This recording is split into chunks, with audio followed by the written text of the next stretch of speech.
이 문건을 모두 편집 작업까지 하는 걸 본 건가요? 아니면 읽는 것만 본 건가요? 편집 작업은 제가 못 봤습니다. 이상입니다. 그러면 저희 지금 아까 충분히 신문하셨습니다.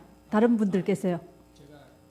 주신문상 49항에 관련되는 반대신문과 나머지 그 녹음 파일과 관련되는 중요한 사실이 있기 때문에 네, 그럼 간략히 신문하십시오. 예.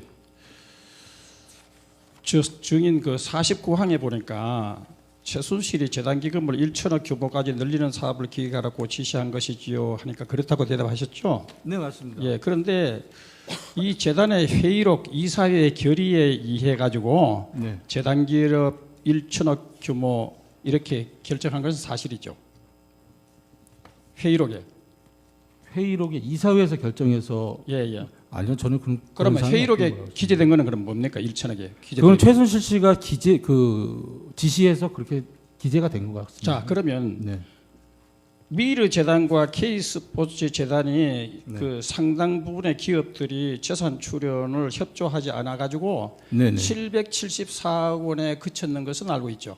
그건 저희 거는 288억만 기억하고 있습니다. 미르 건 그리고- 모르겠습니다. 아니 그러니까 내 얘기는 K스포츠 미르 재단 다 합해 가지고 하는 얘기인데 네네. 예. 그러고 증인은 그 태국에서 그 고영태가 태국을 떠날 때 예. 인천공항에 직접 차를 타고 데리고 그 인천공항까지 갔습니까?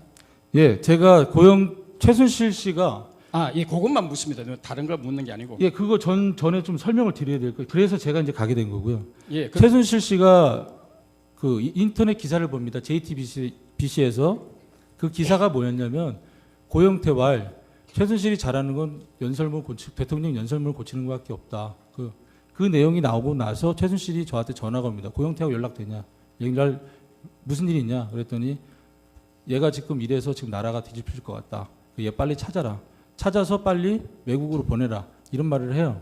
자, 그러면 증인께서 인천공항에 도착할 때도 직접 나갔죠. 네, 제가 나가서 데려왔습니다. 그런데 증인이 처음 검찰에 조사받은 날은 2016년 10월 25일인데 네, 맞습니다. 예. 조사받는 그 이틀 후에 인천공항에서 노승일을 고영태를 만났죠. 네, 고영태를 제가 검사님 방에서 직접 전화합니다. 자, 그거 하고 그다음 내 묻는데요. 네.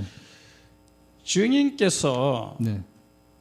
바로 그날 도착하는 그날 10월 27일 날 네. 오후에 네. 최순실이 하고 두 번에 걸쳐서 통화를 하면서 네. 녹음을 하셨죠. 정확히 아셔야 될 것 같은데요. 두 번은 부재중 수신이고요. 한 번은 제가 전화합니다. 그러면 네. 한번 네, 네. 했죠. 네. 자, 이것을 USB에 담았죠. 녹음했는 것을 녹음한 거를 제가 집에서 USB에 담았죠. 네. 자, 그때 녹음할 때 네. 고영태와 고영태의 형 네. 고영수리가 네. 함께 있는 상황에서 녹음을 하셨죠. 전화. 같은 장소에 같이 함께 있었는데요. 예, 그렇죠. 차가 세 대였거든요. 예. 고영술 차량, 고영태 차량, 예. 또 제가 갔던 차량. 자, 어떻든- 그리고 둘은 고영술의 차에서 앉아 있었고요. 예. 저는 밖에 따로 나와서 예, 통화했습니다. 하여간 그러면 그 부근에 있었는 건 확실하죠. 예, 그 부분에 네, 있었습니다. 좋습니다. 그러면 네. 증인이 이렇게 USB를 담아 가지고 네. 더민주당의 과거의 원내 대표를 지냈던 박영선 의원한테 이 USB를 건넸죠. 네, 제가 건네드렸습니다. 그러면 네. 언제 어디서 이 USB를 박영선 의원에게 전달했습니까? 고영태가 청문회 끝나고 나서 제가 고영태하고 밥을 먹었습니다. 밥을 먹으면서 고영태에게 혹시 박영선 의원님 연락처가 있냐 그랬더니 고영태가 주머니에서 이만큼 명함을 꺼내더라고요. 그래서 거기에서 고영태가 박영선 의원님 명함을 찾아서 박영선 의원님하고 연결을 시켜줬습니다. 그래서 그 다음날 박영선 의원님을 만나뵙게 됐습니다. 그래서 박영선 의원님께 자초지정을 설명을 드리고 의원님께 부탁을 드렸습니다. 이건 세상 밖으로 나와야 될 것 같습니다. 자, 그러면 그런 그 고영태가 박영선 의원을 만난 것은 예. 그 8일, 12일 두 번에 걸쳐서 만났죠. 두 번에 걸쳤는데 그게 8일인지 9일인지는 모르는데 12일은 맞습니다. 10일 맞죠. 네. 그런데 네. 증인이 이 USB가 왜 하필이면 예. 과거에 더민주당 그 원내 대표를 지냈는 기자에게 주질 않고 이렇게 더민주당의 원내 대표를 지낸 박영선 의원에게 이 USB를 전달한 것은 정치적으로 이용할 명백한 의도가 있는 거 아닙니까? 청문회 안 보셨습니까? 어? 백승주 의원님께서 똑같이 저한테 질문하셨거든요. 예. 아니요, 그거 그래서 묻는 게 제가 아니죠. 똑같이 다시 한번 말씀드리면요. 여러 의원님들 다 훌륭하시고 존경스럽습니다. 하지만 이 자료가 진실되게 세상 밖으로 밝힐 수 있는 건 박영선 의원님이라 생각했기 때문에 그분을 택한 겁니다라고 제가 말씀드렸습니다.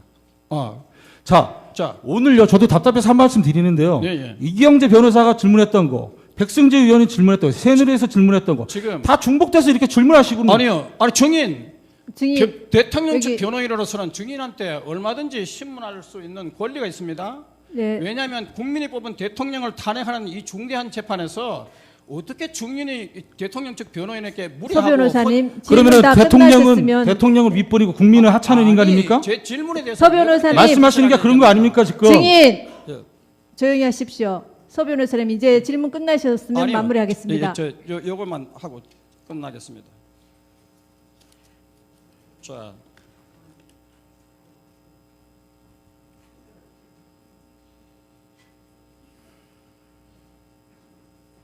그리고 증인이 또 이렇게 7회 진술조서에 이렇게 얘기했더라고요. 저도 최순실의 국정개입 진실을 고발할 자료를 수집 중에 있다고 이렇게 얘기했죠. 조서를 받을 때 검찰에서 네, 이렇게 얘기했죠. 네. 그래서 물론 증인은 이것은 정치적으로 이용할 의사가 아니라고 이렇게 얘기를 하지만은 정치적은 분명히 아닙니다. 그런데 네. 왜 우리가 생각할 때는 네. 왜 더민주당 원내 대표를 지는 정치적 영향력이 큰 사람한테 이 피청구 USB를 줬느냐? 피청구인 서 쪽에서만 그렇게 변호사님 그 생각하는 거. 질문 아까 하셨지 피청구인만 않습니까? 그렇게 생각하시는 자, 것 같고요. 국민 대다수는 그렇게 생각하지 않습니다. 자, 그리고 고영태가요 국정청문회 나와가지고 그 최순실이가 권력 서열 1위라고 표현했습니다. 그 박영선 의원을 만나고 난 이후에 청문회에서 나가 그런 발언을 했어요. 그래서 우리가 이런 정치적 이용의 의도가 아니냐 이렇게 증인에게 묻는 제가 거예요. 다시 한번 바로 잡아드리면요. 고영태는 청문회 이전에 박영선 의원을 만난 적이 없습니다. 그렇게 유도신문 하실 거면요. 아니요. 8일 그 날 이쯤에서 12일 그만하시죠. 8일 날 12일 날 만난 게 분명합니다. 서 청문회 언제 변호사님 나갔습니까? 이제 그만 신문하시는 걸로 예. 하시죠. 마무리하시죠. 다시 한번 확인해 보세요. 다시 네, 한번. 증인도 이게 흥분을 가라앉히시고 이 질문에만 답변하십시오. 그러면 이제 청구인 측에 질문 사항 없으시죠? 네, 그러면 재판관님들께서 증인에게 몇 가지를 여쭤보겠습니다. 네. 네, 증인이 똑같은 말을 계속하는 고충을 충분히 알고 있습니다. 네. 그러나 이제 마무리가 되니까 네. 그래도 이건 또 이 탄핵 심판은 다른 형사 재판이나 국회 국정조사랑은 다릅니다. 네. 그래서 저 참고 좀 한 두 가지만 확인하겠습니다. 네. 아까 이제 분명치 않아서 그걸 여쭤보는데요. 짐작은 하고 있습니다만 네. 증인이 뭐라고 하셨냐면 지금 쭉 이 일을 하면서 네. 이게 굉장히 부당하다고 생각을 했다. 그래서 처벌을 각오하고 이렇게 뭐 증언도 하고 진술도 하고 있다 이런 말씀을 하셨고요. 네, 맞습니다. 또 마찬가지로 친구인 고영태도 그 신분의 두려움을 느꼈었다. 뭐 이런 얘기를 하고 네, 계십니다. 네, 맞습니다. 이제 그런데 증인이 지금 한 일은 주로 K 스포츠하고 더 블루K 그 관련된 업무를 하신 건데 네. 구체적으로 어떤 부분이 이게 부당하다. 이건 문제가 있다. 느낀 부분이 간단히 말씀하시면 어떤 부분입니까? 그 제가 간단히 말씀드리겠습니다. 2014년 2월달에 만나서 사단법인을 만들자 그러고요.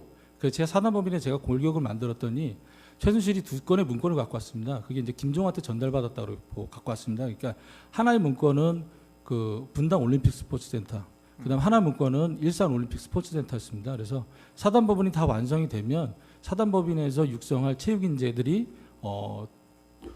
두 곳 중에 하나를 택하게 되면 거기를 사용하게끔 하고 또 그 스포츠 센터도 운영할 수 있게끔 그렇게 만들어준다고 했습니다. 제가 그래서 그게 2014년 얘기죠. 네, 2014년 3월입니다. 그걸 이제 3월달에 이제 제가 골격을 만들면서 이제 그 부분을 접했고요.